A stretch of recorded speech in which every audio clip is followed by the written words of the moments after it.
Hi everyone! Today I'm sharing a time-lapse of one of my favorite paintings I've done to date. I named this painting Éffleurer, which is a French word meaning to brush or touch lightly. In this video, I'll talk about a few different things. I wasn't exactly sure what the topic should be, so I figured a natural thing to begin with would be to talk about the painting itself, and then move into how I created this and other compositions, and then I'll talk a bit about developing my style. First though, if you do like this video, please remember to click the thumbs up and subscribe if you haven't already. If you want to be notified each time I upload, make sure to hit the bell icon once you have subscribed. If you want more progress photos of my artwork, or to see other pieces I'm not sharing here in time-lapse videos on YouTube, then make sure you head over to my Instagram and follow my art account. I will have that link in the description below. Now, let's get on with it. So, as I mentioned, I titled this painting Éffleurer. I thought a lot about what to name this painting and couldn't think of an appropriate name at first that invoked that feeling I wanted.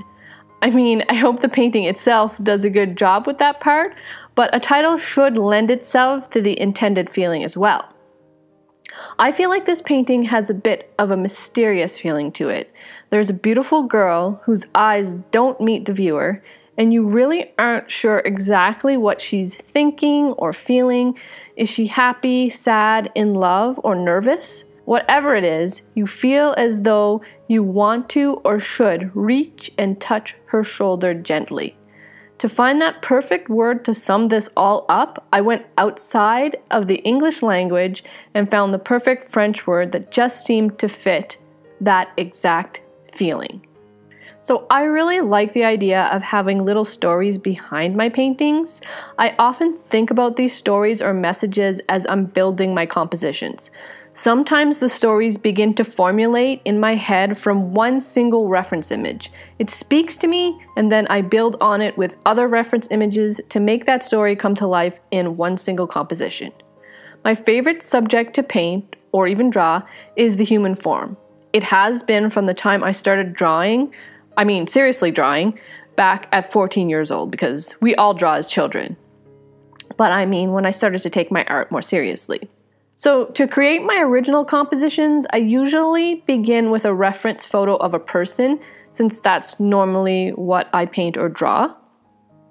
What I do is from time to time, I take a few moments to search through royalty-free stock photography websites to find reference photos that speak to me. I also use another website that exists solely for the purpose of photographers to provide photos for artists to use in their art under Creative Commons licensing. So that is a really awesome website that I just adore. If you want to hear more about that, just let me know and I'll give you guys the details. So I now have a small library at this point of photos on my hard drive. When I begin a composition, I look through my library of photos of people to find that photo that speaks to me at that moment. From there, I bring that photo into a Photoshop document that's set to the orientation and dimensions, or at least the same scale as the painting that I want to paint. And then I scale and position that photo to fit an orientation that appeals to me. Now, the downfall of using royalty-free stock photos for your art references is that anyone else can use those photos as references for their art as well, and that's not very original. So what I usually do is try to change the look of the model in the photo and a lot of other things too. I'll change out the background so that it fits into my idea or my theme, and sometimes I'll mirror the image of the person to the opposite direction just to start making things look a little bit different than the original photo.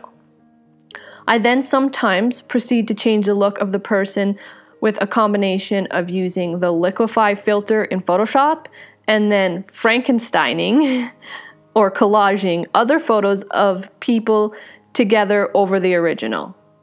I'll cut and paste different eyes or a different nose or even different lips, maybe different hair or clothing, just to try and create a more original look.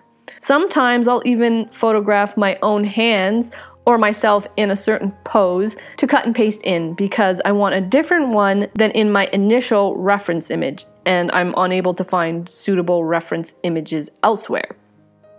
So then once I'm happy with how the person looks, then I start adding and layering different reference images of flowers or foliage to fit my idea and or the composition. After I'm happy with all of that, I adjust the lighting, highlights, shadows, colors of all the collaged images to fit the composition so everything looks accurate and looks as though it should be, as much as I can get. And I make sure that the colors complement one another well. And then any other adjustments to these areas will have to be made as I'm painting. So that's something I always have to be aware of while I'm painting. So creating these compositions like this is actually a part of the art in itself, and by the time I'm finished, I have something that is my own, that no one else will have painted. And I'm creating my very own original reference photo. I like creating my compositions this way when using several photo references and making changes to them, because this way you work out most of the compositional issues beforehand, and then you can focus on the painting. It's really wonderful to have these tools for creating at our disposal as artists, so I really think we should take advantage of using them. So now I want to shift gears a little bit and talk about the final thing I said I wanted to cover during this time-lapse video. And that is developing my art style, or just developing a style as an artist in general. At this point, I'm not really sure I have a style that is distinguishable or recognizable as just my own. Actually, I'm pretty sure that I don't. I could be wrong. Maybe I do. Maybe some people feel like I do, but I don't feel like I'm quite there. But really, it can take lots of practice to develop a style, and it's not something that you should force. It should just happen organically through practicing lots and lots. Of course, an artist's style is often influenced by other artists' styles that they admire, but eventually a unique style should emerge more and more with the more practice you put in, and you may still see the influence of other artists in that artist's work, but theirs will be distinguishable as their own in many, many ways, especially in the application of the mediums that they're using, such as brush strokes and things like that.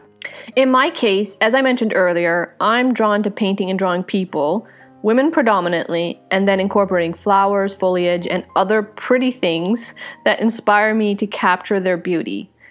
And at this point, from what the public has seen, I've mostly been working in oils since this is a newer medium to me, and one that I've really fallen in love with since the day I tried it, which was only, I think, 3.5 years ago, something like that.